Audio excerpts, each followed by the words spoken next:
শুভ দুপুরবেলা। অশেষ ধন্যবাদ জানাচ্ছি আমাদের বিদ্যমান শিক্ষক এখানে উপস্থিত আছেন নির্বাগ ডিগ্রি মহাবিদ্যালয়ে আমাদের আলোচিত প্রিন্সিপাল স্যার জনাব জয়নুল আবেদিন স্যার। আপনাকে আমি ধন্যবাদ জ্ঞাপন করছি আমার চ্যানেল এবং জাতীয় পত্রিকা দলের কাছে আলোচিত সেটা থেকে আমি সুবিধা আছি। স্যার আপনার বলে আমি আপনার কাছে জানতে চাচ্ছি আপনি আমাদের হিসেবে জয়েন করা তারপর অনুভূতিটা কেমন হয়েছে আমাদের চ্যানেলের প্রতিভাবে এবং জাতীয় পত্রিকা দলের কাছে আলোচিত সভা থেকে আমি জেলা প্রতিনিধি এবং ভ্রমণ হিসেবে আপনার সঙ্গে আছি সম্মানিত প্রিন্সিপাল স্যার আপনার অনুভূতি কথা বিসমিল্লাহির রহমানির রহিম। আমি 1998 সালে 27শে মে কলেজে অধ্যক্ষ হিসেবে জয়েন করি। আমি যেদিন এখানে যোগদান করি সেদিনকার অনুভূতি এবং কলেজে যে পরিবেশ ছিল, আজকে যে আপনারা দেখতেছেন বিশাল অবকাঠামো, 4তলা ভবন, 3তলা ভবন, সবুজ ঘেরা ক্যাম্পাস, সেদিন কিন্তু ছিল। আমি সেদিন পেয়েছিলাম মাত্র একটি টিনের ঘর, 4টে রুম এবং ক্যাম্পাসে পেয়েছিলাম আমি একটি বাঁধঝাড় এবং পতিত জমি, আবাদি জমি। সেখান থেকে আমার যে প্রত্যাশা ছিল শিক্ষাক্ষেত্রে এই পিছিয়ে পড়া জনপদের প্রান্তিক চাষিদের যারা শহরে গিয়ে লেখাপড়া করতে পারে না, যাই বলুন, তাদেরকে এই সমাজে এগিয়ে নেওয়ার জন্য আমি নিজেই প্রতিজ্ঞা করি। এখান থেকে আমি আমাদের পিছিয়ে পড়া জনগোষ্ঠী, প্রান্তিক চাষিদের বাচ্চাদের লেখাপড়া, এটাকে আমি শহরের সঙ্গেই তাল মিলিয়ে আমি চলব। ধন্যবাদ স্যার। আপনার প্রিন্সিপাল হিসেবে জয়েন করাতে যে অনুভূতি কথা তুলে ধরেছেন আমি আমার চ্যানেল 99 এবং জাতীয় পত্রিকাদের কাছে রংপুর জেলা প্রতিনিধি এবং ভ্রমণের প্রধান হিসেবে আপনার অনুভূতি কথা তুলে ধরার জন্য আপনাকে অসংখ্য ধন্যবাদ। পাশে আমাদের স্যার আছে, পরবর্তী স্যার আমি আপনার কাছে জানতে চাচ্ছি একজন শিক্ষার্থী ভালো রেজাল্ট করতে গেলে শিক্ষক, অভিভাবক এবং স্টুডেন্টের কি ধরনের পারফরমেন্স করতে? সুন্দর কথা বলছেন। আমি একজন শিক্ষার্থী ভালো রেজাল্ট করতে গেলে 4টে ডাইমেনশন, অর্থাৎ 4 দিক থেকে এগিয়ে নিয়ে আসতে হবে।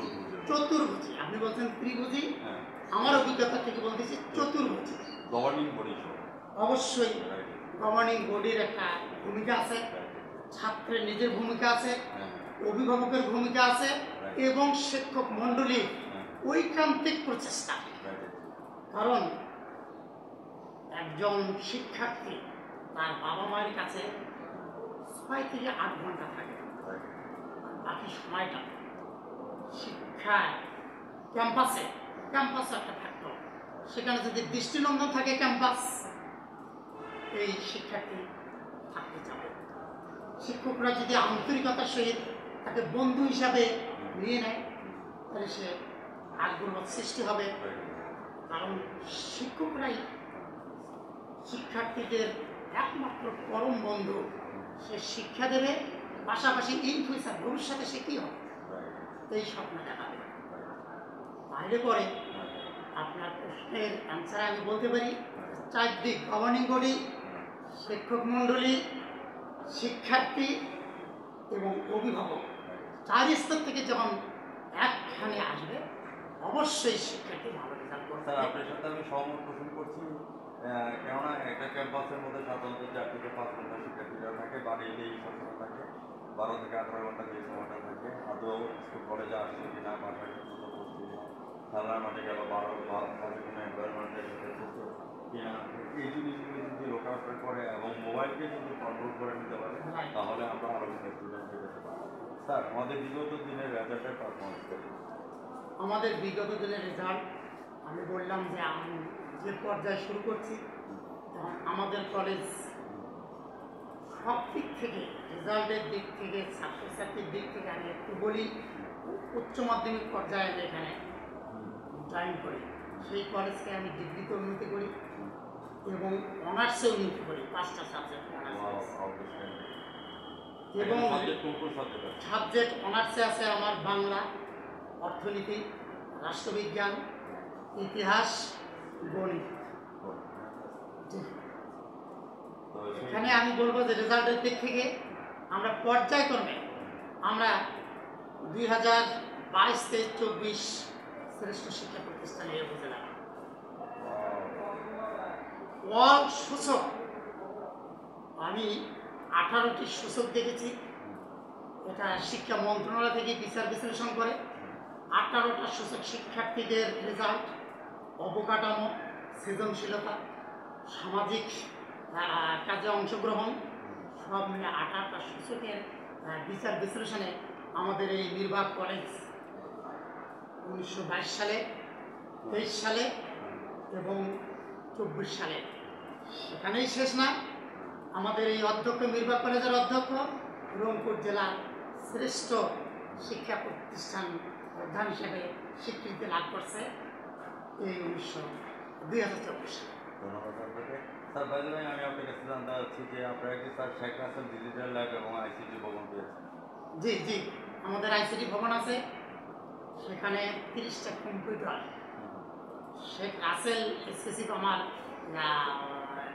ল্যাব নেই, কিন্তু আমার আইসিটি ভবনের অ্যাগেনস্টে 30টি কম্পিউটার সচল আছে। আমরা সেখানে শিক্ষকদেরকে ইন হাউস ট্রেনিং করি। আইসিটি ভবনটা স্যার কত সালে পেয়েছেন? আমরা এটা পেয়েছি 2016 সালে। তো এখন কমপ্লিট হয়ে গেছে। এখন পূর্ণাঙ্গ কমপ্লিট। এখন উন্নয়নের কাজ কি চলছে? আমার উন্নয়নের কাজ চলছে। এখানে বর্তমান ছাত্রছাত্রী 1800 প্লাস। তাদের শিক্ষা দিতে গিয়ে ওই 4তলা আইসিটি ভবন, আমাদের এই প্রশাসনিক ভবন 3তলা, দুই পাশে 2টি 3 শেড বিল্ডিং আছে। তারপরেও জায়গা সংকুলন না হওয়ার কারণে কলেজের নিজস্ব অর্থায়নে ওই আইসিটি ভবনের পশ্চিম পার্শ্বে অনুরূপ আমরা 3তলা পর্যন্ত নির্মাণ করতে সক্ষম হয়েছে। স্যার এই ব্যাপারে আমি আপনার কাছে জানতে চাচ্ছি এটার বাজেট কত? এর বাজেট আমাদের যে ছাত্রছাত্রীর যে বেতন আদায়, ছাত্র ভর্তি, এখান থেকে আমরা কিচ্ছুটা সাধন করে আমরা পর্যায়ক্রমে এই বিল্ডিং তৈরি করছি। ছাত্রছাত্রীদের ভর্তির সময় স্যার আপনারা কত করে পেমেন্ট দিচ্ছেন? আমাদের যেটা সরকারি যে নিয়ম, উপজেলা পর্যায়ে 2000 টাকা ভর্তি দিই। অনেক সময় স্যার আমরা যে জিনিসটা একটু ডোন্ট মাইন্ড আমরা গণমাধ্যম থেকে যে জিনিসটা শুনতে পাচ্ছি আর কি, একটা ক্লু ধরে আমি এই জিনিসটা বলি যে 2021-21 হচ্ছে ডিজিটাল বাংলাদেশ, আর 2021 থেকে 30 সাল হচ্ছে যে এসডিজি গোল, অর্থাৎ সাস্টেনেবল ডেভেলপমেন্ট গোল। এই সাস্টেনেবল ডেভেলপমেন্ট গোলের মধ্যে বলেছেন দুর্নীতি, মাদক, ইত্যাদি, বাল্যবিবাহ, এটাকে জিরো টলারেন্স নিয়ে আসার জন্য। তো সেক্ষেত্রে আবার দেখা যাচ্ছে যে ভর্তির ক্ষেত্রে এখন এটা কীভাবে আপনি নেবেন আমি জানি না, কোথাও 5,000, কোথাও 10,000, কোথাও 8,000, কীভাবে অরাজকতা চলে এটা আপনাদের একটা টু নিয়ে আসে। আদৌ কি স্যার এটা সত্য ঘটনা? আমি বলি, অত্যন্ত আপনি সুন্দর প্রশ্ন করেছেন যে মাদক, দুর্নীতি, ইফটিজিং এবং ভর্তিতে অধিক টাকা গ্রহণ করা, 4টা পয়েন্ট আপনি দিয়েছেন। আমি ভর্তিতে অধিক সেটা শেষে যাব। নির্বাক কলেজে দুর্নীতি, ইফটিজিং এবং বাল্যবিবাহ আমরা প্রায় আমাদেরও উপকমিটি আছে কলেজে, আমরা সচেতনমূলক সভা করে থাকি। তাদেরকে নিয়ে আমরা আমাদের স্মার্ট ক্লাসরুম রয়েছে, সেখানে আমরা মাসে 6 মাসে একবার করে নিয়ে আমরা এই ব্যাপারে তাদেরকে অবহিত করি। আর আপনি যে প্রশ্ন করছেন যে ভর্তিতে অধিক টাকা 5,000, 10,000, আমাদের শিক্ষা প্রতিষ্ঠানের প্রশ্নই আসে না। এগুলো যদি হয় সেটা অন্যখানে হয়, আমরা অবগত, কিন্তু মিরবাগ কলেজে 5,000 টাকা দিচ্ছে, এটা এই ধরনের কোনো ডকুমেন্টস নেই। এই ব্যাপারে আমি একটু স্যার জানতে চাচ্ছি যে মাদক, ইত্যাদি, বাল্যবিবাহ, হ্যাঁ, এটাকে জিরো টলারেন্স নেওয়া আসার জন্য আমাদের জেলা প্রশাসক স্যার আছেন, তারপরে ইউনো স্যার আছেন, এমপি মহোদয় আছেন, প্রশাসন বিভাগ আপনাদেরকে কেমন সাপোর্ট করছে? তারা অবশ্যই ইউনো মহোদয়, জেলা প্রশাসন, উপজেলা প্রশাসন, তারা আমাদেরকে মাঝে মাঝে আসে, সাপোর্ট দেয়। আমরা যদি কোনো ধরনের ইফটিজিং প্রতিরোধ করতে গিয়ে, মাদক প্রতিরোধ করতে গিয়ে আমাদের উপরে অনেক হুমকি ধামকি হ্যাঁ। প্রেশার আসে, হ্যাঁ, হ্যাঁ, সেটা আমরা অবগত করলে হ্যাঁ। আমরা উপজেলা প্রশাসন থেকে আমরা সহযোগিতা পেয়েছি, এটা আমাদের কোনো সন্দেহ নেই। স্যার প্যারেন্টস মিটিং করা হয় কিনা যে প্যারেন্টস প্যারেন্টস মিটিং কলেজ পর্যায়ে আমরা এই ধরনের কলেজে যেটা নাই এটা আমি বাদ দিই। তবে আমার নিজস্ব উদ্যোগ ছিল, আমি একবার ঘোষণা করছিলাম শিক্ষক উইথ শিক্ষার্থী, যে আমাকে এটা আমি 10 বছর আগে আমি আমার নিজস্ব উদ্যোগ আমি বলছিলাম 10 টাকা দেবে, আমি দুপুরের ফিডিং দেবো। আমি এটা না সাকসেস না আমি এটা মিটিংয়ের কথা বলছি, প্যারেন্টস মিটিংয়ের কথা বলছি। মিটিং, আচ্ছা আমার সাথে বলে গেছে, অবশ্যই প্যারেন্টস মিটিং আমরা 3 মাস পর পর করি। আমরা ছাত্রদের মাধ্যমে তাদের অভিভাবককে আমরা প্যারেন্টসকে ডেকে নিয়ে আসি এবং আমরা নিজেরাই শিক্ষকরা ব্রিফ করি, আমরা 10 জন করে ভাগ করি নেই প্যারেন্টস স্টুডেন্ট, তাদেরকে নিয়ে আসি, আমরা মিটিং করি। স্যার কিছুক্ষণ আগে যে ঠিকাদার যে এখানে ঠিকাদার ছিল না ফিজিক্যাল ফিজিক্যাল টিচার, এই যে মেরামতের কাজটা স্যার যে হয়েছে, তো এই 2021 থেকে 30 সালের যে সাস্টেনেবল ডেভেলপমেন্ট গোল, এটা তো বলেছে যে টেকসইভাবে সব কিছু, তো এটা তো স্যার টেকসই না, তো এটার ব্যাপারে স্যার আপনি একটু কথাটা বলে বলবেন, কারণ এটা তো ফান্ডের থেকে টাকা যাচ্ছে। টেকসই না, এটা কথাটা আমি বুঝলাম না। এই যে বাউন্ডারি ওয়াল আছে, আপনি নিজে বললেন যে গাড়িটা নিয়ে আসতে এখানে প্রতিষ্ঠান, কারণ এসডিজি বলে প্রথম শব্দ হচ্ছে যে ট্যাক্সই হবে, এটা ট্যাক্সই তো হয়নি, এই ব্যাপারটা স্যার আপনি ওখানে আমাদের ওই দিকে রাস্তা হয়েছে, আপনি যেটা প্রশ্ন করছেন যে ওইটুক জায়গায় গাড়ি নামতে একটু কষ্ট হচ্ছে, শো পড়ে গেছে, জি ফ্লো করে, এটা আমাদের নলেজে আসছে, আমরা এটা করতেছি, কিন্তু আমরা যেগুলো উন্নয়নমূলক কাজ করছি সেখানে কোনো টেকসই ছাড়া নাই।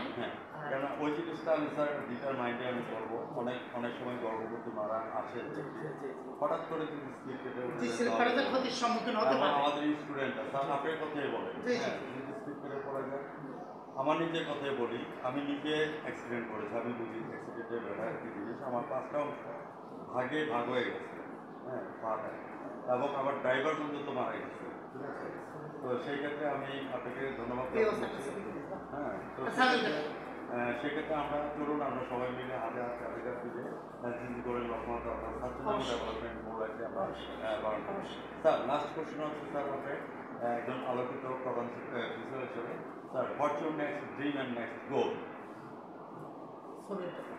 আমার গোলটা আমি এই এলাকায় আমাদের এই কলেজটায় আমি দায়িত্ব নেওয়ার পর থেকে এই বছরটা নিয়ে এসেছে, এবং আরও একটা কথা এই মুহূর্তে মনে করি, সারা বাংলাদেশে 2টি কলেজ প্রধানমন্ত্রীর সরাসরি তত্ত্বাবধানে আছে, দৃষ্টিনন্দন কলেজ, তার মধ্যে নির্ভর করে আমার নিজস্ব যে প্রশ্ন করছেন অ্যাপ্লিকেশনটা, আমি এই কলেজকে বাংলাদেশের একটি আলোকিত মানবিক প্রতিষ্ঠান করার স্বপ্ন দেখি। সাক্ষাৎকারের শেষ পয়েন্টের মধ্যে স্যার চলে আসছি, লাখের যে বিনিময়ে আমরা দেশকে স্বাধীন করেছি, তো আমি লাস্ট পর্যন্ত আপনার কাছে জানতে চাচ্ছি, আমাদের 1000 বছরের শ্রেষ্ঠ বাঙালি জাতির পিতা বঙ্গবন্ধু শেখ মুজিবুর রহমান 7 মার্চে ভাষণ দিয়েছিলেন, এবার এই সংগ্রাম মুক্তির সংগ্রাম, এবার এই সংগ্রাম স্বাধীনতার সংগ্রাম, দীর্ঘ 41 বছর পর ওনাকে ইউনেস্কো ওয়ার্ল্ড অফ হেরিটেজ পুরস্কৃত করেছে, তো সেই ক্ষেত্রে ইউনেস্কো যে এত বড় পুরস্কার দিয়েছে, আপনার অপিনিয়নটা কেমন আছে, আর 71-এর চেতনা সম্পর্কে কিছু কথা আমার চ্যানেলে ধরুন, আমি সমাজের পয়সা আমি 71-এর চেতনা আমি নিজ চোখে দেখেছি, আমি তখন প্রাইমারি স্টুডেন্ট, প্রাইমারি শেষ করেছি, 71 সালের যুদ্ধ আমার নিজ চোখে দেখার সৌভাগ্য হয়েছে, আমি আমাদের বাড়িতে পালিয়ে গেছি, আমার বাড়ি ঘর জ্বালাই দেওয়া হয়েছে, এর স্মৃতি আমার আছে, আমি স্বচক্ষে তখন দেখেছি এই পূর্ব পাকিস্তান, তৎকালীন পূর্ব পাকিস্তান, এখন বাংলাদেশ, সামাজিক শিক্ষা সব কী অবস্থা, সেখান থেকে বঙ্গবন্ধু সেই 7 মার্চের ভাষণের আরও একটা কথা বলি, একটু বাড়িয়ে বলি, 7ই মার্চের ভাষণের সাধারণ নির্বাচন ৭৭ সালে আমার মাকে ভোট দেওয়ার জন্য আমি নিয়ে গেছি। Wow, fantastic. তখন গরুর গাড়ি, নৌকায় ভোট দেবে, আমি ওই শিশু কিশোর, আমার মা নৌকাতে ভোট দেবে, এটা আমি দেখেছি। 7ই মার্চের উত্তাল দিনগুলি দেখেছি, 7ই মার্চের ভাষণ দেখেছি, 9 মাস যুদ্ধ দেখেছি, মুক্তিযুদ্ধ। সেখান থেকে দেশ আজকে অনেক অনেক দূর, আমি মনে করি এভারেস্ট চূড়ার জয়ের মতো বাংলাদেশ আজকে বিস্ময়ের পৃথিবীর কাছে। কোথায় 71 সাল, আজকে 2024 সাল, 53 বছরের ব্যবধানে আকাশ চূড়া উন্নয়ন, বাংলাদেশের অবকাঠামো উন্নয়ন, এটা আমাকে অত্যন্ত সম্মানিত করে, আপ্লুত করে। এবং এই 71 সালে 30 লক্ষ শহীদ, 2 লক্ষ মা বোনের ইজ্জতের বিনিময়ে আজকে আমরা সার্থক জননী, যারা এদেশের জন্য তাজা রক্ত দিয়েছেন, ইজ্জত দিয়েছেন। বঙ্গবন্ধু সেদিন যদি 7ই মার্চের ভাষণ ওইভাবে না দিতেন, আজকে বাংলাদেশ আমরা পেতাম না। আজকে আমরা এই চেয়ারে বসতে পারতাম না, আজকে আমরা এই শিক্ষা শিক্ষিত হতে পারতাম না। কুমড়ো ফুলে ফুলে নয় পড়েছিল দাদা, সজনে ডাটায় ভরে গেছে গাছটা, আর আমি ডালের বড়ি শুকিয়ে রেখেছি। ওকা, তুই কবে আসবি? কবে ছুটি? চিঠিটা তার পকেটেই ছিল, ছেঁড়া আর রক্তে ভেজা। মাগো, ওরা বলে তোমার থেকে সেই গল্প শুনতে দেবে না। বলো মা, তা কি হয়? তাই তো আমার আসতে দেরি হয়েছে। তোমার জন্য নারিকেলের চিঠি থেকে কুর্তি ধানের মুক্তি সেজে এটা সেইটা আরো কত কি, তার কাছে বাড়ি ফিরে ঝাপসো চোখে মা তাকায় উঠোনে উঠোনে, যেখানে সব শকুনিরা ব্যবহার করে আবু জাফর আবাদুল্লাহ লিখা হুমায়ুন মাইকি কবিতাকে আজকের এই বিশেষ দিনে আপনার জন্য আমি উৎসর্গ করে দিই। Thank you. ভিউয়ার্স, যারা আমার চ্যানেলের সঙ্গে আছেন, আজ 9:15 আমাদের বিশেষ সতর্কতাটি দেখে নেবেন এবং জাতীয় পত্রিকা দৈনিক কাছে আলোচিত সম্পর্কে আমি রংপুর জেলা প্রতিনিধি এবং ভ্রাম্যমাণ রিপোর্টার হিসেবে বিদায় রেখে যাচ্ছি। মে আল্লাহ, ভালো থাকেন, সুস্থ, ধন্যবাদ স্যার।